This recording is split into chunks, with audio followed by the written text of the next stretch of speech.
আচ্ছা, আমরা pregnancy with heart disease পড়ার কথা আমাদের সাথে গাইনি রেসিডেন্টরা আছে, তো এরা অলরেডি কিছু ক্লাস পাইছে। তারপর আমরা শুরু করি। তো ideally treatment of mother with drugs and diagnostic studies and surgery should be avoided unless it's required by the maternal safety. এর প্রথম কথা, কোনো ধরনের ঔষধ অথবা ডায়াগনস্টিক প্রসিডিউর সার্জারি করাই যাবে না যদি মায়ের জন্য প্রস্তুত বা প্রয়োজন না হয়। Patient should be told which medication to be avoided during pregnancy. As for example, warfarin, it may be continued in third trimester if it is less than 5 milligram, if the patient desires. But if the patient does not desire, that he or she is fear of embryonopathy, then warfarin should be stopped in cases of pregnancy. And ACE inhibitor ARB should be stopped. It is no question at all. And next question was atorvastatin. It should be avoided, and streptokinase or thrombolytic therapy. তাহলে cardiovascular ইস্যুর মধ্যে এই কয়টা জিনিস আমাদের মনে রাখতে হবে। ওয়ারফেরিন ছাড়াও এখানে অ্যাটোভাস্টাটিন এবং স্ট্রেপ্টোকাইনেস এই জিনিসগুলা মানে কন্ট্রাইন্ডিকেটেড ভিতরে relatively contraindicated thrombolytic. Aspirin should be started in cyanotic heart disease in first trimester and in hypertension in second trimester to prevent preeclampsia. If the pregnancy is at 24th week or beyond and the mother develops life-threatening C-section should be considered. Labor and delivery is a time of great demands of cardiovascular system, so management should be optimized during this period.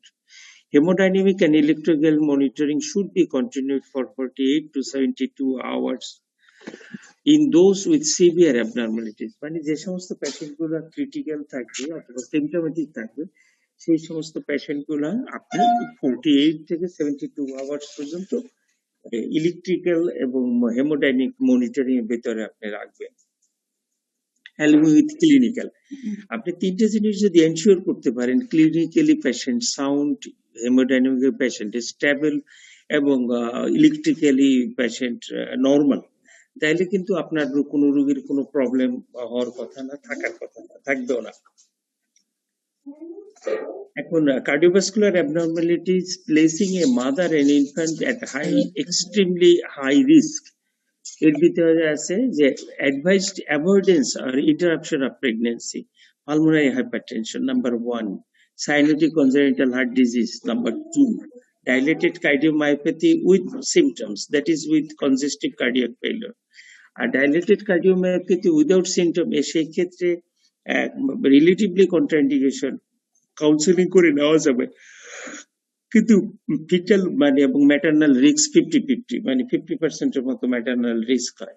R Marfan syndrome with dilated aorta এক্ষেত্রেও আপনি contraindicated, কিন্তু Marfan syndrome without dilated এটা close সুপারভিশনে আপনি advice করতে পারেন।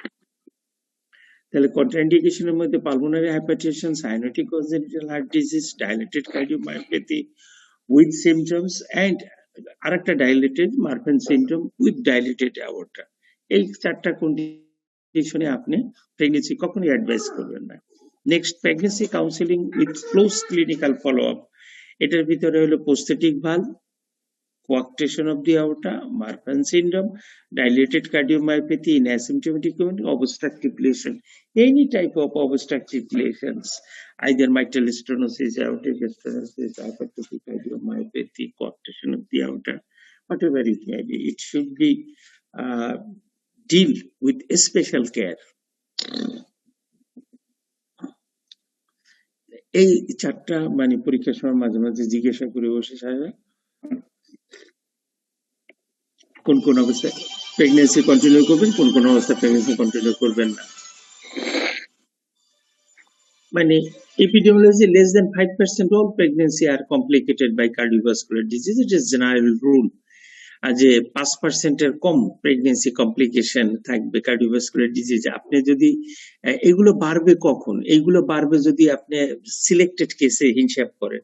এটা হলো আনসিলেক্টেড কেসে 100 মানে এটা রুগী দেখলেন এর মধ্যে 5টার কম আপনার কার্ডিওভাস্কুলার সিস্টেমে প্রবলেম হবে। কিন্তু আগে থেকেই যদি কারো কার্ডিওভাস্কুলার জানা থাকে তাহলে কিন্তু সেই পেশেন্টের কমপ্লিকেশন গুলো আরো বেশি হবে। Less than 5% all pregnancy are complicated by cardiovascular disease.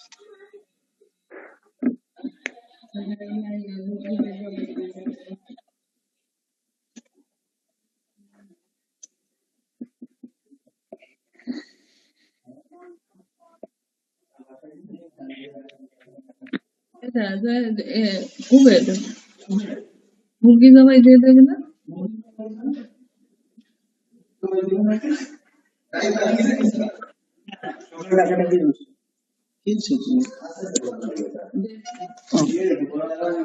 হ্যাঁ, একেবারে চাইলে সুস্থ হয়ে গেছে। একটু কম দেবা, একটু পরে দিয়ে দেবা। আচ্ছা, নিয়ে যাই। In all pregnancies are complicated by cardiovascular disease. Cardiovascular disease is the biggest cause of maternal death. Hypertension on an average 10% all pregnancy. যত প্রেগনেন্সি হবে তার 10% হাইপারটেনশন থাকবে। আর অ্যাজ এ প্রেগনেন্সি ছাড়া অ্যাজ এ হোল যদি তুমি দেখো তাহলে 20% থেকে 25% পেশেন্ট হাইপারটেনশন থাকে। একটা চিকিৎসা যদি ভালো করে শিখি আমরা হাইপারটেনশন, তাহলে মোটামুটি ডাল ভাতের আর কোনো অভাব হবে না। সে প্রেগনেন্ট হোক আর নন প্রেগনেন্ট হোক, খুব কমন প্রবলেম। কমনলি রুগীরা ডাক্তারের কাছে আসে এবং রুগীরা মানে একটু সচেতন বটে হাইপারটেনশনের ব্যাপারে। যদিও মানে 1/3 পেশেন্ট যাদের হাইপারটেনশন আছে তারা মানে অ্যাওয়ারই না, জানি না তারা হাইপারটেনশন আছে।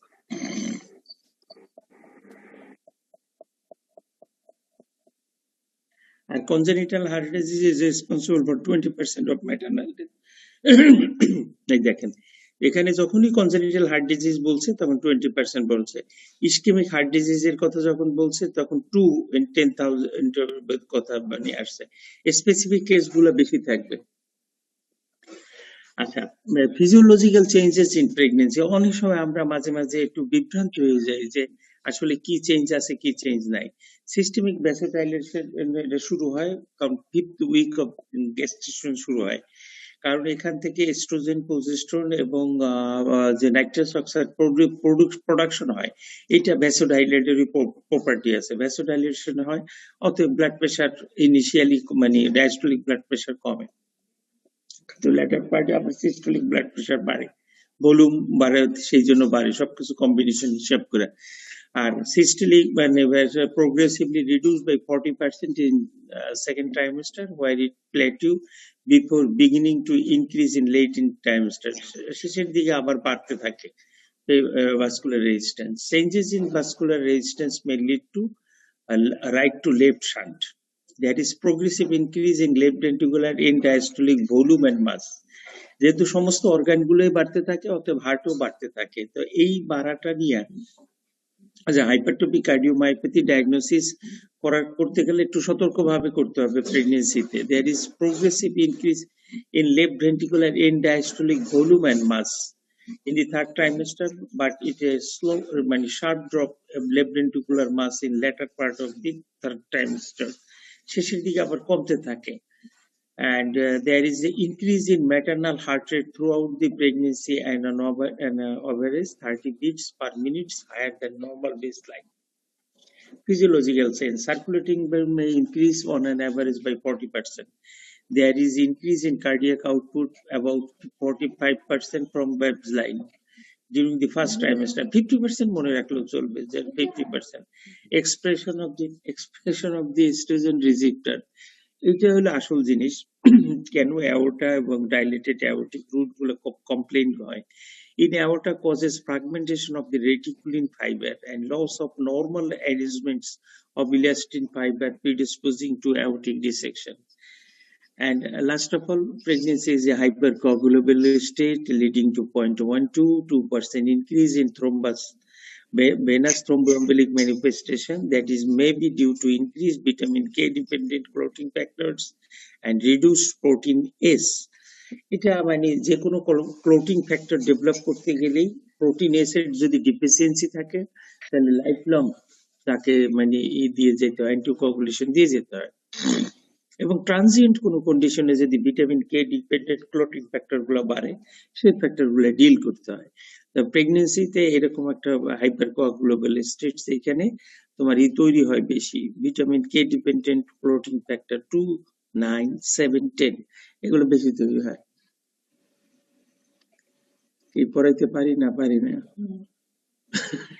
আমার ম্যাডাম বসে রয়েছে, পড়াইতে পারি কিনা চেক করে।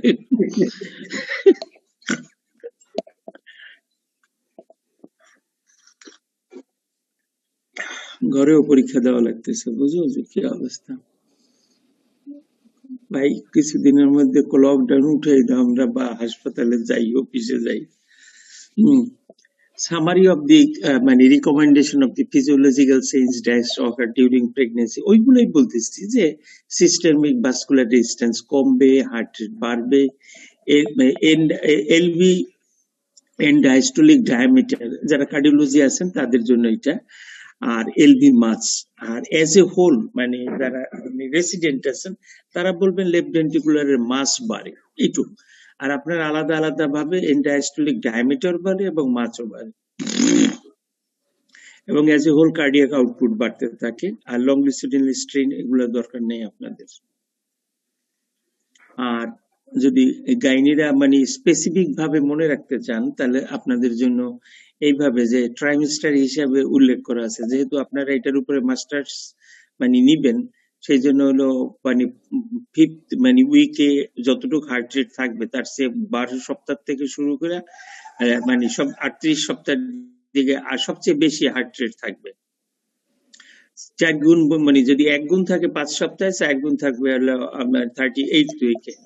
সিস্টোলিক ব্লাড প্রেশারের কথা বলতেছে যে ইনিশিয়ালি সিস্টোলিক ব্লাড প্রেশার এবং ডায়াস্টোলিক ব্লাড প্রেশার দুইটাই কমার কথা, কিন্তু পরবর্তী দিকে 32 উইকস এর পরে সিস্টোলিক ব্লাড প্রেশার মানে বাড়তে থাকে এবং at the same time diastolic blood pressure বাড়তে থাকে, কিন্তু ইনিশিয়ালি ডায়াস্টোলিক ব্লাড প্রেশার কমতে পারে 32 উইকস মানে ফার্স্ট ট্রাইমেস্টারে প্লাস মাইনাস, পরবর্তীতে ভ্যাসোডাইলেটরি প্রপার্টির জন্য এটা কমবে, কিন্তু পরবর্তীতে আবার এটা বাড়তে থাকে, ভলিউম ওভারলোডের জন্য বাড়ে।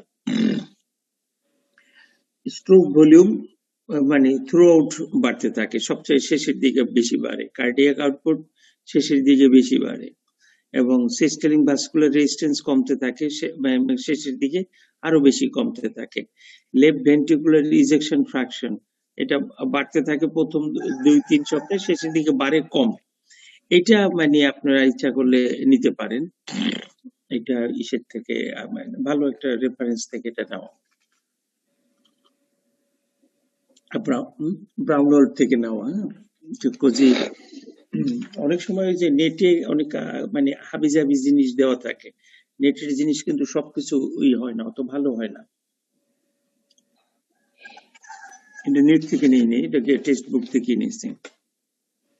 তো হেমোডাইনামিক চেঞ্জ যদি অ্যাজ এ হোল সামারি করে মনে রাখি, তাহলে ব্লাড ভলিউম বাড়বে, কার্ডিয়াক আউটপুট বাড়বে, হার্ট রেট বাড়বে, সিস্টেমিক ভাস্কুলার রেজিস্ট্যান্স কমে, ব্লাড প্রেশার বাড়ে এবং অক্সিজেন কনজাম্পশন বাড়ে 40 to 100% এর মতো।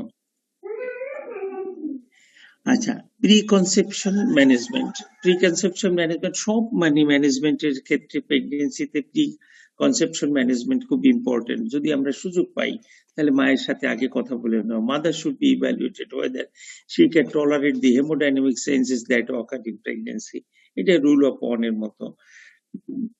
যদি আমরা কার্ডিওভাস্কুলার সিস্টেমে এনওআইসি ক্লাস 1 to 4 রোগীকে ভাত করি, তাহলে সেটা এমডিরা মানে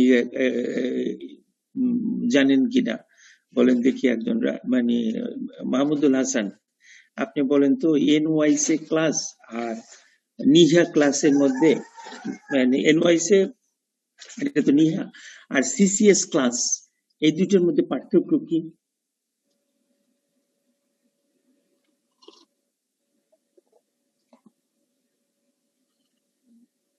এনওআইসি এই যে New York Heart Association classification, আর এগুলো যে CCS Canadian cardiovascular society classification, এই দুটোর মধ্যে পার্থক্য কি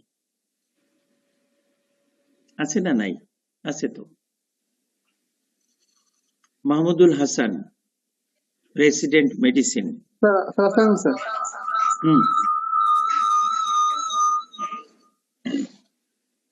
দুটোর মধ্যে পার্থক্য কি? দুইটা কি জিনিস আসলে বেসিক কোথায় মানে এক কোথায় পার্থক্য আছে?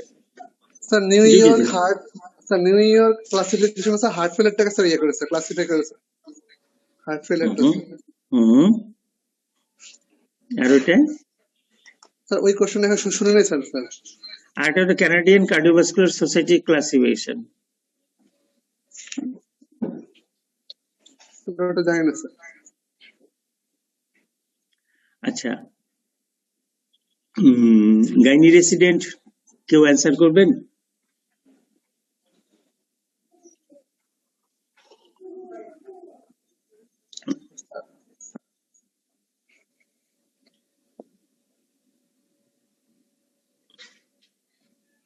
গাইনি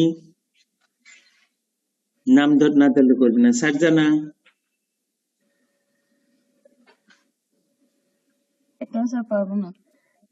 পারবেন না, চেষ্টা করতে পারেন।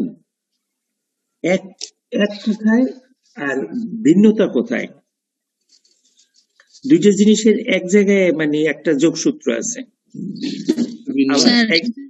হ্যাঁ বলেন। ফাংশনাল মানে এটা স্যার অ্যানাটমিক্যাল কোনো মানে ডেসক্রাইব করে না, শুধু ফাংশনাল ক্যাপাসিটির উপর বেস করে নিহা ক্লাসিফিকেশন স্যার। অ্যানাটমিক্যাল কোনো অ্যাবনরমালিটি বোঝা যায় না স্যার। কাছাকাছি গেছে। এটা ফাংশনাল ক্লাস দুইটাই, নিহা এবং new York Heart association Canadian. Sir Canadian angina severity এটা মানে ইয়ে করে স্যার। হ্যাঁ, আর ওইটা হচ্ছে হার্ট ফেলিওরের মানে ফাংশনাল অ্যাসেসমেন্ট।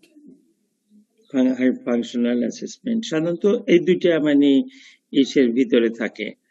ঠিক আছে, সিমিলারিটির ভিতরে হইতেছে দুইটাই হলো ফাংশনাল ক্লাসিফিকেশন। জি স্যার।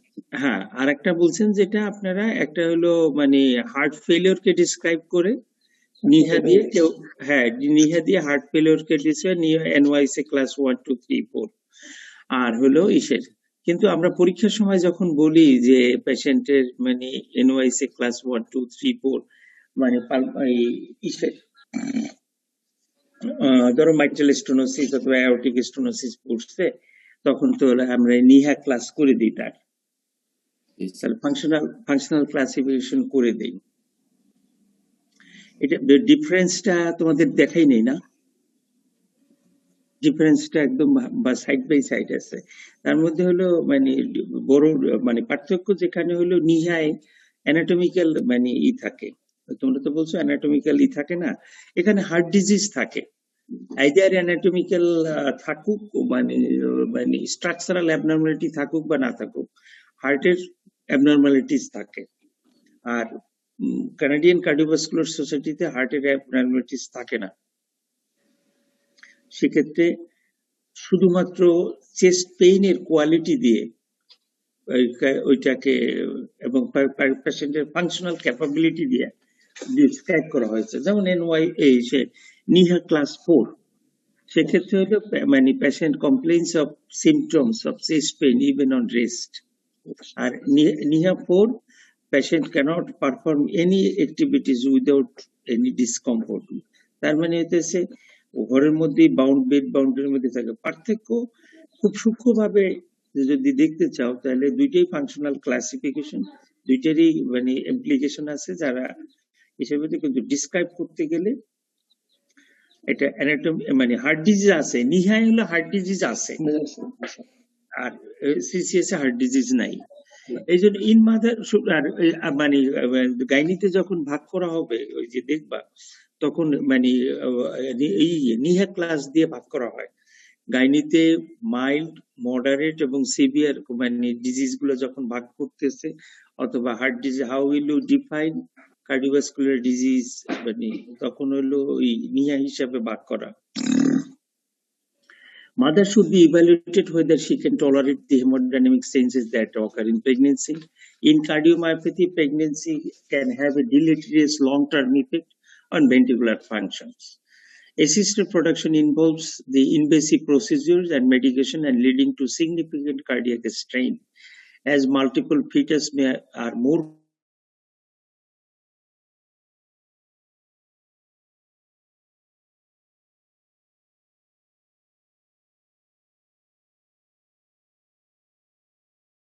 বাড়ি থেকে আনছে মারা গেছিল, বাচ্চাটাও মারা গেছে, মেয়েটাও মারা গেছিল। এরপরে শ্বশুর বাড়ির লোকজন ওর নামে দিছিল মানে কোন case 2 to 15% of fetus when mother was in congenital heart disease, মানে fetal occurrence of disease in inherited cardiac condition। মায়ের যদি congenital heart disease থাকে তাহলে ফিটাসের হওয়ার সম্ভাবনা আছে কিনা বা জিজ্ঞাসা করে, মানে যেহেতু এটা হেরিডিটারি একটা জেনেটিক ফ্যাক্টর থাকে অতএব it can run in family up to 15%. The most heritable lesions are left-sided obstructive left syndrome, মানে bicuspid aortic valve and coarctation of the aorta. তারপরে হলো মার্ফান সিনড্রোম, নুনান সিনড্রোম, ভল্টোরাম সিনড্রোমস, তারপরে ওই যে 22q11 ডিলেশন সিনড্রোম, আমি নিজেও জানি না এটা কি, has nearly 50% recurrence risk of fetus. The least heritable are transposition of the complex. The heritable আছে 2 to 5%, এটুকু মনে রাখতে পারলেই চলে।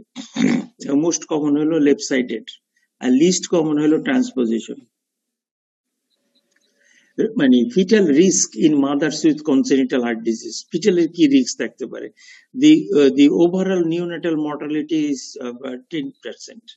The risk of miscarriage, prematurity, low birth weight increased, and the correlation with the severity of the maternal health disease. এই যে তোমরা যে এই তোমাদের কোশ্চেন আছে না, মানে ইরশাদ মানে সারজানা, তোমাদের কোশ্চেন আছে কিন্তু what are the consequence of pregnancy in heart ডিজিজে, ওগুলো তোমরা ভালো পারো আমাদের চেয়ে। তারপরও আমরা স্পেসিফিক্যালি কিছু কিছু জায়গায় যেগুলো হয় মানে মর্টালিটি একটা, তারপরে হলো প্রেগনেন্সির আউটকাম তোমরা দেখো কিভাবে, ওই মিসক্যারেজ, লো বার্থ ওয়েট, তারপরে আরো কি যেন প্যারামিটার আছে। যেমন আমরা মানে আমাদের কার্ডিওভাস্কুলার আউটকাম দেখি কি দিয়ে, আউটকাম দেখি আমাদের মেজ দিয়ে। মেজ হলো মেজর অ্যাডভার্স কার্ডিয়াক ইভেন্টস, এর মধ্যে মানে এমআই হলো কিনা রিপিট, অথবা পেশেন্টের স্ট্রোক করলো কিনা, রিপিট রিভাস্কুলারাইজেশন হলো কিনা, অথবা ডেথ হলো কিনা। এই 4টা প্যারামিটার হলো আমাদের কার্ডিওভাস্কুলার সিস্টেমে। তোমাদেরও এরকম কার্ডিও মানে প্রেগনেন্সি মানে আছে, তার ভিতরে ডেথ থাকবে একটা, আর হলো ওই যে মিসক্যারেজ, প্রিমেচুরিটি, লো বার্থ ওয়েট, এই সমস্ত জিনিসগুলা, ইন্ট্রাউটেরাইন ফিটাল ডেথ থাকবে। এইগুলা তোমাদের মানে প্রেগনেন্সি রিলেটেড আউটকাম থাকবে, অথবা যে কমপ্লিকেশন, মাইনর যে কমপ্লিকেশন গুলো আছে মানে haemorrhage, APH, fetal distress, maternal distress, failure থেকে শুরু করে বাকি যেগুলো আছে এগুলা। In severe pulmonary hypertension, fetal loss exceeds more than 10%. When the maternal oxygen saturation less than 85%, the chance of life birth is reduced to less than 12%. দেখো more than 90% পেশেন্টই কিন্তু মানে এক্সপায়ার করে যায়, কারণ ম্যাটারনাল অক্সিজেন স্যাচুরেশন 95 এর নিচে থাকলে। এই জন্য রাইট টু লেফট যে সমস্ত শার্টগুলো থাকে তাদের অক্সিজেন স্যাচুরেশন খুব কম থাকে, এবং কোনো কোনো ক্ষেত্রে 70%, 80% অক্সিজেন স্যাচুরেশন নিয়েও তারা মুভ করে। With maternal fontan circulation, fetal loss is approximately 50%. So risk assessment for individual cardiovascular disorder, এটা তোমাদের কোশ্চেন ছিল। The factor that increase the risk of maternal events: left heart obstructive lesions, cyanosis, left ventricular impairment, previous cardiac events, মানে atrioventricular regurgitation and mechanical valve with anticoagulation। এই সমস্ত জিনিসগুলো হলো তোমার প্রেগনেন্সিতে হলো এগুলো হলো রিস্ক মার্কার, যে এই সমস্ত জিনিসগুলো থাকলে তার বাড়বে, রিস্ক বাড়বে। এবং সেক্ষেত্রে মানে এগুলো কিরকম রিস্ক বাড়ে, প্রত্যেকটারে এক একটা করে যদি পয়েন্ট বা মার্কার হিসাবে ধরে, তাহলে এরকম আছে যে predictors of adverse maternal outcome events during pregnancy. এটা হলো মানে মানে কার ব্রেক প্রেগ, এইটা একটা মানে আছে। আর একটা আছে হলো জাহারাটা মনে রাখা কঠিন, আর একটা আছে ডাব্লিউএইচও। আমি যেহেতু খুব সহজ মানে কার বা প্রেগ এটা মনে রাখার, কার্ডিওভাস্কুলার রিস্ক ফ্যাক্টর প্রেডিকশন, আরেকটা হচ্ছে ডাব্লিউএইচও টা লাগবে, সেই জন্য ডাব্লিউএইচও আর এই দুইটা রাখার জন্য বলতেছি, মনে রাখার জন্য। এখন এটা মানে কার প্রেক্স এটা খুবই সহজ কি 4টা ফাংশন মনে করাই দিচ্ছে তারা। 4টা ফাংশনের মধ্যে 1 নম্বর হলো লেফট ভেন্ট্রিকুলার ইজেকশন ফ্র্যাকচার, একদম নিচে, সেটা আমরা মনে রাখতে চাইতেছি আগে। কারণ হইতেছে আমরা খুব ইজিলি এই পেশেন্টটা কন্টিনিউ করতে পারবে কি পারবে না প্রেগনেন্সি, তার আমরা একটা ইকো করে আগে যদি বুঝতে পারি, ইজেকশন ফ্র্যাকশন কম থাকলে তারা বলবো যে তুমি এর মধ্যে যাইও না, গেলে তোমার রিস্ক থাকবে। এটা গেল হলো তার মানে অ্যাজ এ হোল একটা সিম্পল টুল করে বলতে পারেন। এর সবার আগে হলো যে তার ক্লিনিক্যাল হিস্ট্রি নিয়ে আপনি যদি দেখতে পারেন যে তার পিওর কোনো কার্ডিওভাস্কুলার ইভেন্ট আছে কিনা আগে থেকে, মানে প্রেগনেন্সিতে বা অন্য কোনো জায়গায় তার এমআই অথবা হার্ট ফেলিওর, ইনফেক্টিভ এন্ডোকার্ডাইটিস এই ধরনের, অথবা অ্যারিথমিয়া এই ধরনের কোনো ইভেন্টস তার ঘটছে কিনা, এটা 1 নম্বর একটা পয়েন্ট ধরে রাখবেন। 2 নম্বরে নিহা ক্লাসিফিকেশন, ফাংশনাল ক্যাচ 2 বা তার উপরে আছে কিনা, অথবা তার কোনো সাইনোসিস আছে কিনা, যদি রেস্টিং অক্সিজেন স্যাচুরেশন 90 এর নিচে থাকে কিনা, এই দুইটার যে কোনো একটা থাকলে এটার একটা 1 পয়েন্ট ধরে নিলেন স্কোর। আর left sided obstructive lesions, left ventricular outflow tract obstruction যদি থাকে, gradient more than 30 millimeter of mercury, এবং mitral valve মানে aortic stenosis less than 2, aortic valve area 1.5, এইটা যদি থাকে তাহলে এটাও একটা পয়েন্ট। তাহলে ইকো করলে আপনি এলভি ফাংশন বুঝতে পারতেছি, এবং অ্যাওর্টিক কোনো স্টোনোসিস আছে কিনা, মাইট্রাল স্টোনোসিস আছে কিনা, এই জিনিসগুলো আমরা বুঝতে পারতেছি। এগুলোর করে যদি স্কোর 0 থাকে, তারপরেও মানে থাকবে রিস্ক, কার্ডিওভাস্কুলার রিস্ক থাকবে হলো 5%। কার্ডিওভাস্কুলার রিস্কের ভিতরে কি, কার্ডিওভাস্কুলার রিস্কের ভিতরে হলো ডেথ, এরপরে হলো এমআই, আর হলো ফ্যাটাল স্ট্রোক, এমআই, ডেথ, আর হলো রিপিট হসপিটালাইজেশন যে কোনো কারণের জন্য, আইদার হার্ট ফেলিওর অথবা অ্যারিথমিয়া অথবা থ্রোম্বোএম্বোলিক ম্যানিফেস্টেশন, যে কোনোটার জন্যই হোক না কেন রিপিট হসপিটালাইজেশন যদি লাগে, তাহলে এইটা হলো কার্ডিওভাস্কুলার মানে এটা 5% এর মতো হতে পারে যদি স্কোর 0 থাকে, আর একটার বেশি যদি থাকে 75%। এই সিম্পল একটা স্কোর দিয়েই আপনি তাকে বলতে পারেন তোমার তার কার্ডিওভাস্কুলার রিস্ক কতটুকু থাকবে। আর যদি একটা থাকে তাহলে 27% বলার দরকার নেই, 25% মনে রাখেন তাইলে চলবে। তাহলে 5, 25 এবং 75 যদি মনে রাখেন তাহলে মোটামুটি ভাবে আপনি রিস্ক ক্যালকুলেট করতে পারতেছেন, মানে কার্ডিওভাস্কুলার অ্যাডভার্স রিস্ক। আর হলো ডাব্লিউএইচও ক্লাসিফিকেশন যখন আপনারা করতে যাবেন, ডাব্লিউএইচও ক্লাসিফিকেশন করতে গেলে ক্লাস 4 বলবেন হলো যার যে সমস্ত জিনিস আপনি অ্যাবসলিউট এবং রিলেটিভ কন্ট্রাইন্ডিকেশন মনে করে আসছেন, সেই সমস্ত ক্ষেত্রে আপনি ক্লাস 4 বলবেন, যে এটা হু classification class 4, that is high risk and contraindicated, এখানে করাই যাবে না। আপনি ওই যে আগে পালমোনারি হাইপারটেনশন দেখছেন, তারপরে হলো congenital heart disease, cyanotic heart disease, এবার ডিসিএম উইথ মানে কনজেশন, তারপরে হলো মানে মার্ফান সিনড্রোম উইথ ডাইলেটেড অ্যাওর্টা, এই সমস্ত যেগুলো আছে সেই সমস্ত গুলা আপনার কন্ট্রাইন্ডিকেটেড গুলা আপনি এক্সট্রিমলি হাইলি রিস্ক এবং কন্ট্রাইন্ডিকেটেড গ্রুপে বলে দিলেন, গেল 1। এরপরে হলো ক্লাস 1 এ আসেন। আমি কিন্তু ওই যে সিরিয়াল দিয়ে পড়াই না, আমি বাইটেম্পোরাল পড়াইলে আপনি মনে রাখতে পারবেন। হ্যাঁ, কালকে একজন স্যারের সাথে রাফা, আমাদের যে স্টুডেন্ট ছিল 46 এর, রাফার একটা পেজ আছে, তা হঠাৎ করে রাফার পেজ থেকে একটা মানে ফেসবুক খোলার পরে দেখি যে রাফা ইতে আছে। তা রাফারে জিজ্ঞাসা করছি কে পড়াবে, তারপর স্যার আপনি জয়েন করেন। তা আমি জয়েন করবো, লিঙ্ক পাঠাই দিয়ে প্রথম 2 বার পাই নাই, তৃতীয়বারে জয়েন করছি। তো ওখানে দেখলাম যে সে ময়মনসিংহ মেডিকেল কলেজের আমার চেয়ে 2 বছরের সিনিয়র এক প্রফেসরকে নিয়ে আসছে। কি প্রফেসরের নাম যেন ভুলে গেলাম এখন। আকরাম হোসেন, প্রফেসর আকরাম হোসেন। তুমি দেখছো আকরাম হোসেন না? হ্যাঁ, স্যার যারা কালকে জয়েন করছে দেখছি। আচ্ছা, আকরাম হোসেন, আচ্ছা উনি একসময় বলতেছিলেন, ওনার কালকের কথাটা মানে আমার খুব মানে পছন্দ হয়েছে। উনি বলতেছিলেন যে তুমি একটানা 40 মিনিট বা 3 মিনিটের বেশি একটানা তুমি পড়ো না, তারপর তুমি চোখটা টেবিল থেকে উঠাও, তোমার পড়ার থেকে উঠাও, তুমি একটু চিন্তা করো যে আমি এই এতটুকু সময় পর্যন্ত পড়লাম, কি পড়লাম। হ্যাঁ, তো আসলে এই কথাটা আমি অন্যভাবে বলি যে তুমি যেটুকু পড়ছো সেটুকু তুমি প্রডিউস করতে পারো কিনা, রিপ্রোডিউস করতে পারো কিনা, সেটা তুমি ট্রায়াল দিবা তোমার হলো ইন্টার্নের উপরে, তোমার হলো রেসিডেন্টের উপরে। এমডিদের বলি তোমাদের হলো মানে ইসে হলো ইন্টার্নরা, ওদের উপরে তুমি স্টিম লোডার চালাইবা যে দেখো আমি আজকে পড়ে আসছি, এগুলো শেখো। হ্যাঁ, এটা মনে মনে রাখবা, আর মুখে বলবা যে যে এই এই পড়াগুলো এইভাবে শেখো। আমাদের সাথে বাড়ি মিলছে।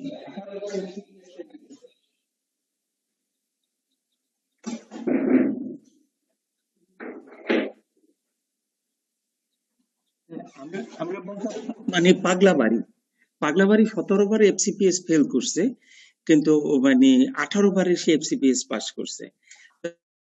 পিজিতে রাত্রেবেলা তো রেজিস্ট্যান্ট প্রফেসররা কেউ ক্লাস নিত না, ওই পাগলা বাড়ি আমাদের ক্লাস নিত, সে নিয়ে মানে পড়াইতো, সে সব যা পড়ে আসতো মুখস্থ ওগুলো আমাদের উপরে ঝাড়তো। তা আমরা যদি বলতাম যে বাড়ি ভাই এই আর একটা কেস দেখি, না না না ও কেস দেখা যাবে না, তার মানে হচ্ছে ওই কেস সে পড়ে আসে নাই, ওই কেস আর সে আমাদের দেখাইবে না, সে যে কেস পড়ে আসছে সেই কেসগুলো শর্ট কেসগুলো দেখাইতো। তারপরও অনেক উপকৃত হয়েছি পাগলা বাড়ির কাছ থেকে। বাড়ি বাইরে ছিল কিনা তোমরা এফসিপিএস মানে করছে? একটু সিনিয়র মানুষ, বিয়ে শাদিও করে নাই। তিনি স্যার হ্যাঁ, আমাদের টিচার ছিল স্যার কুমিল্লা মেডিকেলে। কুমিল্লা মেডিকেলে পাগলা বাড়ি। জি স্যার। একদম মানে পড়াশোনা ছাড়া কিচ্ছু বুঝতো না জীবনে। আর যদি বলতাম যে একটু আজকে একটু আমাদের ছেড়ে দেন, আমরা একটু রিল্যাক্স করি বা অন্য কিছু করবো, না না তোমার তো কোনো মূল্য নেই, পাশ করলেই কেবল তোমার মূল্য আছে। এই দেখো না আমি 16 বার ফেল করতেছি, কেউ আমার জিজ্ঞাসা করে না, ক্লাসও দেয় না, তোমাদের লুকাই লুকাই নিয়ে এসে তোমাদের পড়াইতেছি, তাও তোমরা আমার একটু গুরুত্ব দাও বিদায়। আমরা আবার গুরুত্ব দিতাম যে না ঠিক আছে অ্যাটলিস্ট একজন মানুষ পড়াইতেছে, 17 বার পরে পাশ করছে। তাই সেটা হলো যে কালকে স্যারের কথায় তাই মনে হলো আমার কাছে, স্যার যেটা বললো যে আমি একটু চিন্তা করে দেখি যে আমি কি পড়তেছি, আসলে আমি এটা বুঝতেছি কিনা বা রিপ্রোডিউস করতেছি না। এক একজন প্রফেসরের এক একটা স্টাইল স্যার, থাকে মনে রাখার জন্য। কি যে স্যার আমরা যখন 4th ইয়ারে ছিলাম স্যার, জি জি তখন জি স্যার তখন মেডিসিন পড়াইতো, স্যার বলতো যে আমরা আমাদের ডেভিডসন না পড়তে, বলতো যে ওইটা চটি, আমাদের শুধু এরিসন পড়তে বলতো স্যার। ও তো পাগল, তো সেই জন্য বলতো আর কি ডেভিডসন। ডেভিডসন আসলে চটি ডেফিনেটলি, ওর তুলনায় যারা পোস্ট গ্রাজুয়েশন করবে তার তুলনায় ডেভিডসন চটি। এবং ডেভিডসন আমি মানে এটা মেডিসিনের, বলো। হ্যাঁ, আহাদ ভাই স্যার যার কথা বলছে উনি স্যার বলতো যে স্প্লিনোমেগালির 27টা ডিডি বলো, হাতে গুনতো স্যার, হুম, গনে গনে 27টা ডিডি বলতো তো না। আচ্ছা, এটা হলো এটাও একটা এক ধরনের পাগল আর কি, সেই জন্য 27টা মানে ডিডি সে মনে রাখাইতো। এইখানে আমি হলে মনে রাখাইতাম যে 5টা মোস্ট ইম্পর্টেন্ট কজ মনে রাখো, আর মানে 2 থেকে 5টা তুমি একদম লিস্ট ইম্পর্টেন্ট কজ মনে রাখো, ইন বিটুইন তুমি ভুলে যাও, তোমার দরকার নেই, স্প্লিনোমেগালি এত কিছু দরকার নেই। আর ডেভিডসন আসলে যে চটি বলছে তার কারণ হইতেছে ডেভিডসনে হেন কোনো ইনফরমেশন নাই যেটা নাই, এক লাইনের মধ্যে ডেভিডসনের অনেক কিছু আছে। ডেভিডসনে মানে এত সব মানে কিছু সংযোজিত হয়েছে, আমি মেডিসিনের কথা বাদ রেখে আমি শুধু কার্ডিওলজির কথা বলতেছি। কার্ডিওলজিতে যে সমস্ত পয়েন্ট সংযোজন করা হয়েছে, আগে যারা এফসিপিএস মানে মেডিসিন করে আসছে তারা এই বই তোমাদের পড়াইতে পারবো না, আমি নিশ্চিত যে এই বই পড়ে তোমার বুঝাইতে পারবে না। ডেভিডসনই হলো যে অনেক বেশি ইনফরমেশন দেওয়া আছে, এর চেয়ে বাইরে পড়তে গেলে তুমি হ্যারিসন পড়বা রেফারেন্স বুক হিসাবে। এমবিবিএস এ হ্যারিসন পড়ার কোনো যৌক্তিকতা নাই, পোস্ট গ্রাজুয়েশনে হ্যারিসন অবশ্যই লাগবে, হ্যারিসন ছাড়া তোমার কনসেপশনটা ক্লিয়ার হবে না যদি তুমি বুঝতে চেষ্টা করো। আচ্ছা, এরপরে হলো ক্লাস 1। ক্লাস 4 থেকে আমি ক্লাস 1-এ গেলাম, কারণ ক্লাস 1-এ খুব মাইল্ড ডিজিজ, যে সবচেয়ে মানে মাইল্ড যে কার্ডিয়াক স্ট্রাকচার আছে অথচ কোনো হ্যাম্পার করবে না। যেমন লিস্ট মানে কম মানে আমাদের ভালভের মধ্যে আছে পালমোনারি ভালভ। পালমোনারি ভালভে যদি মাইল্ড স্টোনোসিস থাকে, মাইট্রাল ভালভ প্রোলাপস যদি মাইল্ড থাকে, এবং স্মল মানে প্যাটেন্ট ডাক্টাস আর্টারিওসাস থাকে লেফট সাইডের, যার জন্য মানে রাইট সাইডে কোনো রকম লেফট সাইডে কোনো রকম ভলিউম ওভারলোড হয় না, অথবা এইরকম successfully repaired simple লিশনস ESD BSD PDA এরকম গুলো যদি থাকে, তাহলে সেই ক্ষেত্রে সেইগুলাকে মানে আমরা লো রিস্ক গ্রুপে মানে ভাগ করবো, একদম লো রিস্ক গ্রুপে। ডিজিজ আছে কিন্তু এটা কোনো সমস্যা তৈরি করবে না। এখন আসো ক্লাস 3-তে। ক্লাস 3-তে হলো যে সমস্ত প্রেগনেন্সিতে আমাদের ক্লোজ সুপারভিশন দরকার, সেই সমস্ত প্রেগনেন্সি তুমি ক্লাস 3 ভাগ করবা, কন্ট্রাইন্ডিকেশন না। যেমন তুমি যদি মনে করো যে ডাইলেটেড কার্ডিওমায়োপ্যাথি উইদাউট সিমটম, অথবা তুমি যদি মনে করো যে মানে মার্ফেন সিমটম উইদাউট ডাইলেটেশন, এই পেশেন্ট গুলো হাইলি মানে থাকবে, রিস্ক থাকবে, কিন্তু এটা মেটিকুলাস ফলো আপ লাগবে। অতএব এই পেশেন্ট গুলো ক্লাস 3 থাকবে। মেকানিক্যাল ভালভস, তারপরে systemic right ventricle. Systemic right ventricle মানে pressure overload, right ventricular pressure overload 120 millimetre মার্কারের মতো চলে আসছে তোমার লেফট সাইডের প্রায় সমান, এরকম যদি থাকে। তারপর ফন্টান সার্কুলেশন, এটা পরে আমি তোমাদেরকে বুঝাইতেছি, এটা এক ধরনের cardiac anomalies. Unrepaired cyanotic congenital heart disease, যেটা আগে আমরা complex congenital heart disease, aortic dilatation more than 40 millimeter with Marfan syndrome, and 45 to 50 with bicuspid aortic valve. Bicuspid aortic valve যদি ডাইলেটেশন বেশি থাকতে হবে এবং মার্ফান সিনড্রোম একটু কম থাকলেও এটারে হিসাবে আনতে হবে, রিস্ক হিসাবে আনতে হবে। এবং ম্যাটারনাল 2 হবে মানে 1 এবং 3-র মাঝামাঝি, যেমন আনরিপেয়ার্ড এটিএল সেপ্টাল ডিফেক্ট অথবা ventricular septal tetralogy of Fallot and most arrhythmia, এইটুকু রাখলে হবে। 2 to 3 moderate to high risk, এটা ভুলে যাও, এটা তুমি পারবা না মনে রাখতে। সেই জন্য low risk, moderate risk, high risk and মানে extremely high risk, that is contraindicated, এই গ্রুপের মধ্যে আমরা থাকবো। এবং এই লিস্ট গুলো আমাদের মানে একদম ভালোভাবে আয়ত্তে থাকা লাগবে। আমাদের থাকুক আর না থাকুক, সারজানা আর মাহবুব ভুলে গেলে মানে ইসরাত মাহবুব ভুলে গেলে আমাদের বিপদ হবে। আচ্ছা, এখন মানে ওই হিসাবগুলো যে ওই আগের বারে যেগুলো ওই যে করছিলাম, ওই যে কারপ্রিক যে predictors of adverse maternal events during pregnancy, মানে NYSA class 1 to 4 or cyanosis, previous cardiovascular events, and left heart obstruction and ejection fraction less than 40. এই যে ক্যাপ্রিক যে এইটা বলছে না, এটাকে একটু সহজ করে এখানে আবার খুব মানে বর্ণনা করা আছে, যে এটা দেখানোর জন্য নিয়ে আসছি। এটা হলো 0 to 12%, এটারে মাঝামাঝি একটা 5% করে রাখা আছে। এটা 1 থাকলে সেটা 27 to 30%, এটারে তুমি মানে 25 to 30 বললেও চলে। আর মোর দ্যান 1 হলে ইট মে বি 100% লস হইতে পারে, তো ওইখানে মোর দ্যান 75% দেওয়া আছে, এটা একটা অ্যাভারেজ মার্কিং দেওয়া আছে।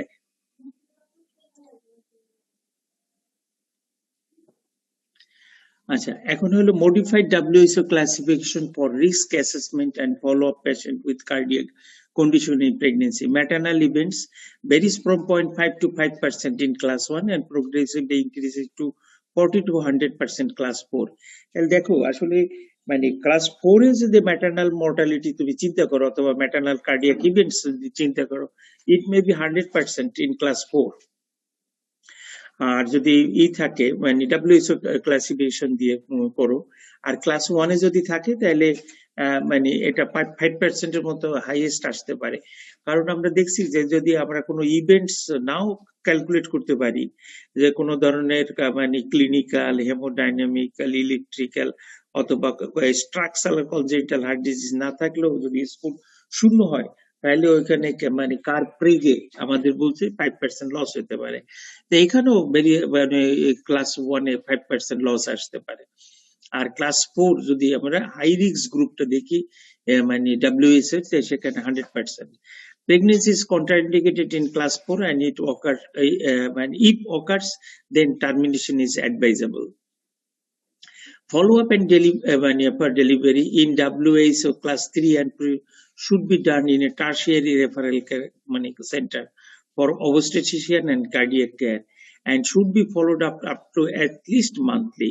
In class 1 and 2, minimum follow-up interval at least once in a trimester in local hospital. ওই যে এন্টিনেটাল চেকআপের কথা বলছিলেন না? হ্যালো, আসসালামু আলাইকুম। হ্যাঁ, জাফর সাহেব, জি বলেন। হ্যাঁ, আমি ক্লাসের মধ্যে আছি, আমি আমাদের স্টুডেন্টদের নিয়ে আছি। আমি চাচ্ছিলাম যে ওই আমার মানে লিঙ্কটাই যদি আপনারা ঢুকতেন, তাহলে আমার জন্য আর লিঙ্ক চেঞ্জ করতে হইতো না আমার স্টুডেন্টদের জন্য, কিন্তু এটা তো আপনাদের পক্ষে সম্ভব না, নাকি বলছেন? সেজন্য আমরা ক্লাস শেষ করে আমরা জয়েন করব। আমরা 9:55 থেকে 58 মিনিটের মধ্যে জয়েন করব সবাই। ঠিক আছে, আচ্ছা। ওই নতুন লিঙ্কে আমরা আবার ক্লাস শেষ করে জয়েন করব। আমরা এটার জন্য একটু মনে করাই দিও যে 55 বাজলে আমরা শেষ করব। এই যে ফারজানা আর জিজ্ঞাসা করছিলেন এন্টিনেটাল চেকআপের কিভাবে করবেন।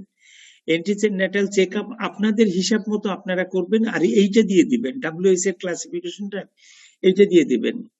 বুঝতে পারছেন ফারজানা? জি স্যার। হ্যাঁ, এই মানে how will you follow up, মানে পাতায় রাখো তাই না, ওদের তো বলতে হবে না, কোশ্চেন বলতে হবে না। ইরশাদ মাহবুবের তো ধরি, একজনের ধরি না তো, সার্জনারে বেশি ধরে না, দুজনকেই বলতে। এটা ওদের একটা কোশ্চেন আছে, সেই জন্য বলছি যে এই কোশ্চেনটা ওইখানে এইটা সেট করে দিন, যে how will you follow up a patient. আপনি বলবেন যে আমি পেশেন্টকে ফলো আপ করবো অ্যাকর্ডিং টু WHO ক্লাসিফিকেশন। যদি হার্ট ডিজিজ থাকে তাহলে এইভাবে, আর হার্ট ডিজিজ যদি না থাকে তাহলে অ্যাজ এ নর্মাল আপনাদের যে এন্টিনেটাল চেকআপের যে প্রোটোকল আছে, সেই নর্মাল এন্টিনেটাল চেকআপের মানে প্রোটোকলে থাকবে। দুইটা ভাগে ভাগ করে ফেলবেন, patient with heart disease, patient without heart disease. Patient without heart disease as per normal protocol. আপনাদের প্রোটোকল কি আছে, প্রতি ট্রাইমেস্টারে একবার এবং লাস্ট ট্রাইমেস্টারে প্রতি মাসে, এরকম আপনাদের antenatal checkup without cardiac disease. হ্যাঁ, WHO প্রোটোকল আছে স্যার একটা।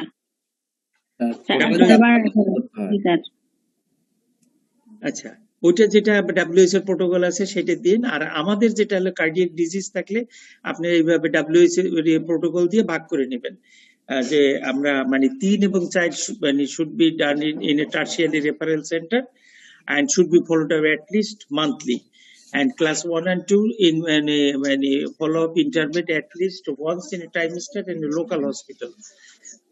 Our fetal echocardiogram is indicated in all pregnant women with congenital heart disease around 18 to 20 weeks. It is সম্ভব হলে করা নেবে। Is a Newark Heart Association grading of functional class of heart. Class 1, no functional limitation of activity. Symptoms with the extracoordinary activity. এটা তোমাদের question আছে, how will you define functionally heart disease এর এরকম কি যেন একটা ক্লাস দেখলাম, এই কোশ্চেন দেখলাম। Mild limitation of physical activity, marked limitation of physical activity, and severe limitation of physical activity. That is symptoms at rest. আর সাইন্স মানে which are normal in pregnancy, এটার ভিতরে হলো মানে প্রথম হলো যেটা পেডালিডিমা।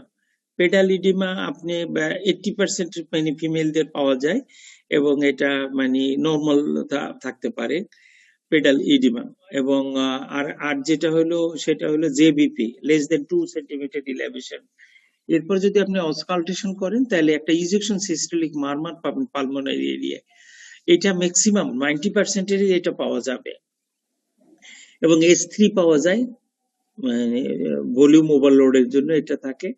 এবং এট্রিভেন্ট্রিকুলার যে মারমার যেটা পাওয়া যায় এখানে পাওয়া যায় কিন্তু কম, ডায়াস্টলিক মারমারও পাওয়া যায়, কিন্তু always diastolic murmur you should think for its মানে প্যাথোলজি।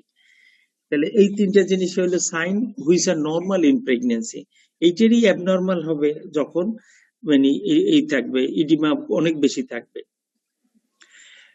মানে থার্ড হার্ট সাউন্ড মানে আপ টু 90% থাকবে, থার্ড হার্ট সাউন্ড থাকতে পারে ইসের সাথে। সরি, থার্ড হার্ট সাউন্ড মানে কখন হয়? ডায়াস্টলে হয়, আর্লি পিরিয়ড অফ ডায়াস্টলে হয়। এবং systolic ejection murmur from hyperkinetic flow, এটা হলো সিস্টোলের দিকে হবে ফার্স্ট হার্ট সাউন্ড, এবং সেকেন্ড হার্ট সাউন্ডের মারমার এই যে এইখানে ফ্লো মারমার হবে একটা সিস্টোলিক মারমার, এবং ইউজুয়ালি এটা কনফাইন্ড থাকে পালমোনারি এরিয়ায়। ডায়াস্টলিক ফ্লো মারমার হতে পারে 18% এর ক্ষেত্রে, কিন্তু ডায়াস্টলিক ফ্লো মারমার খুব রেয়ার, এটার ফ্লো মারমার হওয়ার কথা।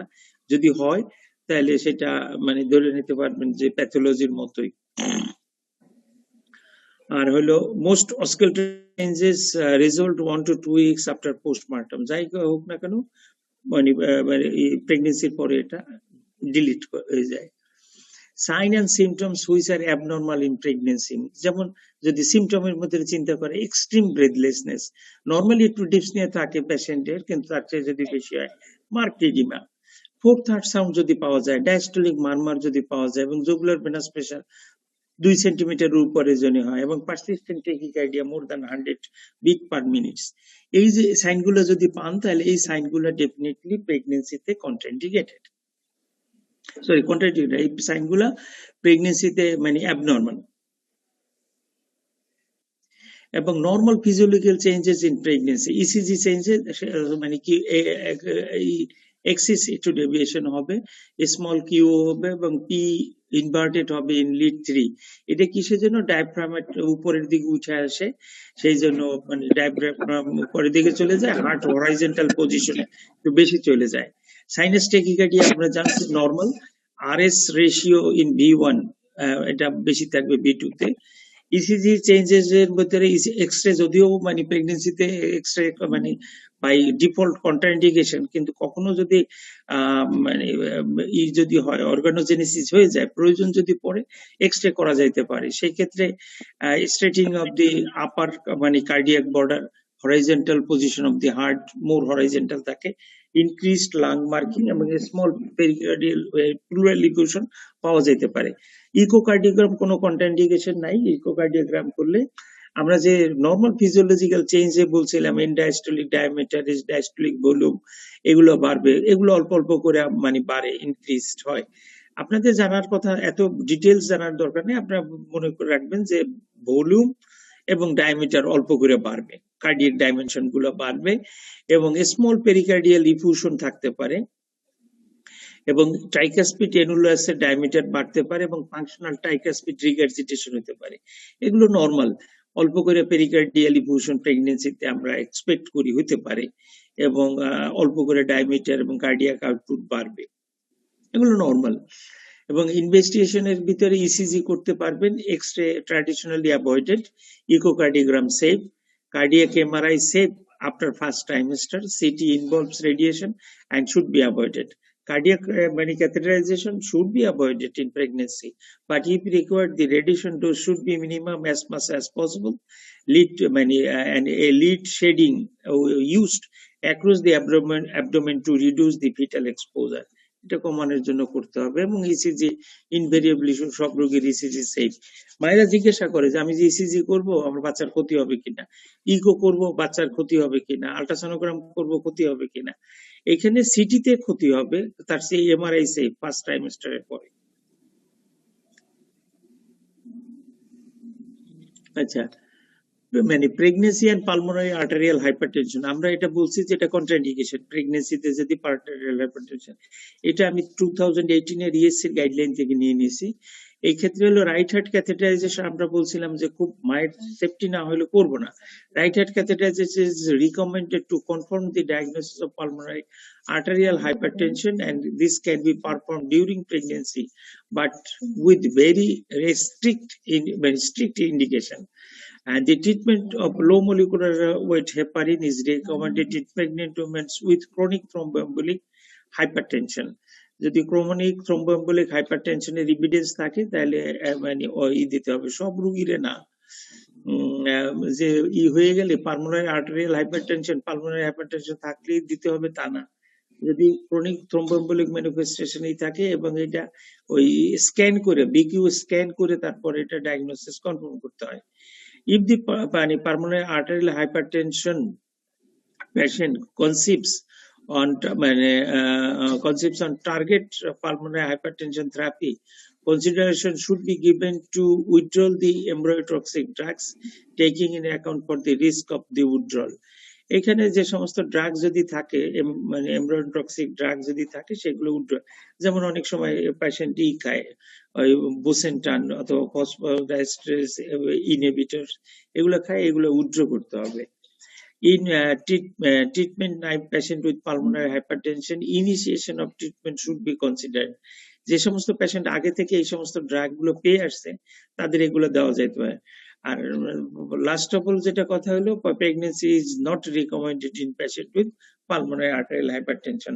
আগে থেকে যদি ধরা পড়ে তাহলে পালমোনারি হাইপারটেনশনে এটা আমরা কন্টিনিউ করব না।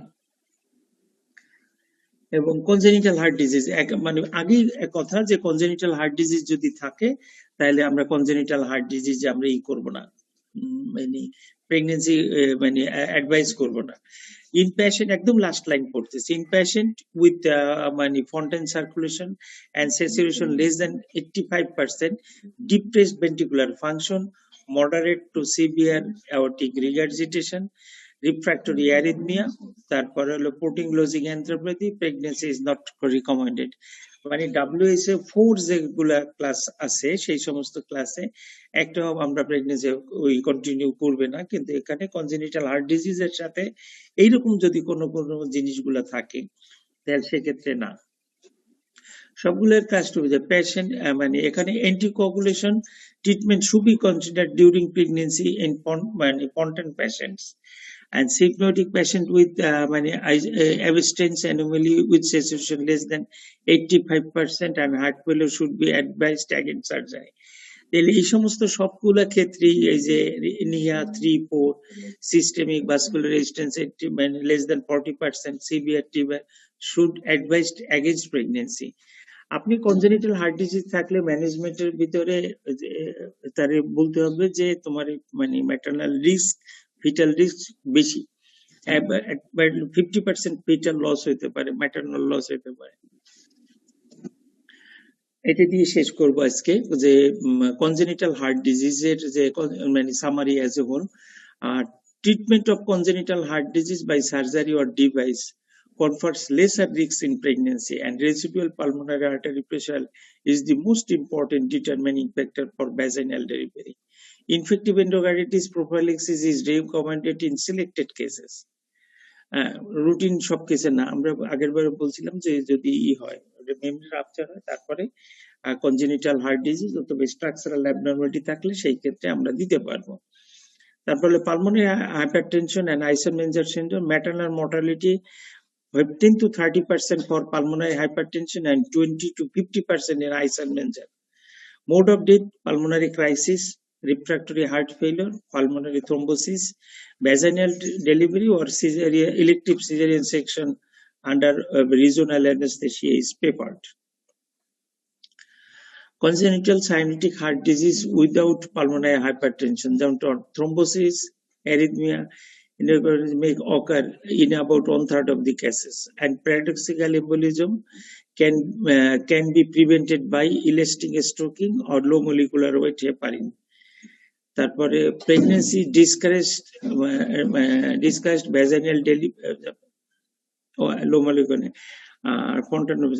atrial arrhythmia, systemic desaturation, ventricular dysfunction, aortic valve regurgitation are adverse prognostic factors and anticoagulation needed to minimize the thromboembolic manifestation এবং vaginal delivery এই ক্ষেত্রে preferable. Ebstein anomaly without cyanosis and heart failure, pregnancy is well tolerated. Elective surgery before pregnancy is advisable. And miscellaneous arrhythmia is most common in unrepaired atrial septal defect. Closure is preferable before pregnancy. In AV canal defect, elective surgery before pregnancy is advisable. এই পর্যন্তই থাক।